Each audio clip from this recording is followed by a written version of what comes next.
ஆசிரியர்கள் அனைவருக்கும் வணக்கம். பிஜிடிஆர்பி 2025க்கான எஜுகேஷன் சைக்காலஜியில் முழு மதிப்பெண் பெறுவதற்கான வகுப்புகள் மற்றும் வழிகாட்டியாக நம்முடைய கல்வி மையம் தொடர்ந்து செயல்பட்டு வருகிறது. அந்த வகையில் இந்த கொஷின் சீரீஸ், அதாவது previous year question paper with answer, தினம் ஒரு வினா விளக்கத்துடன், வினா எண் 2, டேட் பார்த்தீங்கன்னாக்கா 3/4/2025. ஒருவரின் எதிர்கால விருப்பத்திற்காக அடைவூக்க நிலை அடைவது என்பது டேஷ் ஆகும்.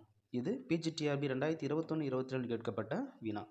ஆப்ஷன்ஸ் பாருங்கள். ஏ மகிழ்ச்சியான தத்துவம், பி வெகுமானத்தின் பயன், சி போட்டியின் பயன், டி அவாவு நிலை. அப்போ இந்த கொஷினுக்கான கரெக்டான ஆன்சர் எது அப்படின்னு பார்த்தோம்னாக்கா டி ஆப்ஷன், அவாவு நிலை. இதுதான் இதுக்கான கரெக்டான ஆன்சர். அப்போ இதுக்கான விளக்கம் பார்த்தீங்கன்னாக்கா ஃபஸ்ட்டு நம்ம அடைவுக்கு நிலை பற்றி பார்க்கணும், அதாவது மோட்டிவேஷன்ஸ். ஒரு நபர் ஒரு குறிப்பிட்ட இலக்கை அடையும் விருப்பத்தால் உந்தப்பட்டு செயல்படுவதை இது குறிக்கிறது. எது அப்படின்னாக்கா அடைவூக்க நிலை. அடுத்தது, இது உள்ளார்ந்த அல்லது வெளிப்புற காரணிகளால் ஏற்படலாம். இது அடைவூக்கத்திற்கான டெஃபினேஷன்ஸ். அடுத்தது பார்க்கும்போது அவாவு நிலை. இதில் ஒரு நபர் எதிர்காலத்தில் ஒரு தேவை அல்லது விருப்பத்தை நிறைவேற்றுவதற்காக உந்தப்படுகிறார். எடுத்துக்காட்டாக, படிப்பில் முன்னேற வேண்டும் என்ற அவா ஒருவரை கடினமாக படிக்க தூண்டும். அடுத்தது பார்த்தீங்கன்னாக்கா இது எதிர்கால நோக்கத்திற்காக உள்ளார்ந்த உந்துதலை விளக்குகிறது. இப்போ இந்த கொஸ்டினை பார்த்தோம் அப்படின்னாக்கா, ஒருவன் எதிர்கால விருப்பத்திற்காக அடைவூக்கு நிலை அடைவது என்பது அவாவு நிலை ஆகும். இதுதான் இதுக்கான கரெக்டான ஆன்சர். சரி, அப்போ அடுத்த ஒரு 3 ஆப்ஷன்ஸ் இருக்குல்ல. என்ன ஆப்ஷன்ஸ் இருக்குது? மகிழ்ச்சியின் தத்துவம், வெகுமானத்தின் பயன், போட்டியின் பயன். இந்த 3த்தையும் நம்ம பார்த்துடலாம்.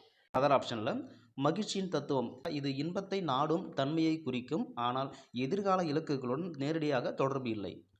அடுத்தது பார்த்தோம் அப்படின்னாக்கா வெகுமானத்தின் பயன். இது எதுக்கு அப்படின்னாக்கா வெளிப்புற வெகுமதிகள், அதாவது பணம், பாராட்டு, இதெல்லாம் இதில் காரணமாக ஏற்படும் உந்துதல். அடுத்தது போட்டியின் பயன் அப்படின்னு பார்த்தீங்கன்னாக்கா மற்றவர்களுடன் போட்டியிடுவதால் ஏற்படும் ஒரு உந்துதல். இதுதான் இதுக்கான கரெக்டான ரீசன்ஸ். புரியுதுங்களா? சரி நண்பர்களே, இன்றைக்கான வினா உங்களுக்கு முழு விளக்கத்தை உங்களுக்கு கொடுத்துருக்கும். தொடர்ந்து இது நம்ம டெய்லியும் ஒவ்வொரு வினா நம்ம போட்டுட்டு வரோம்.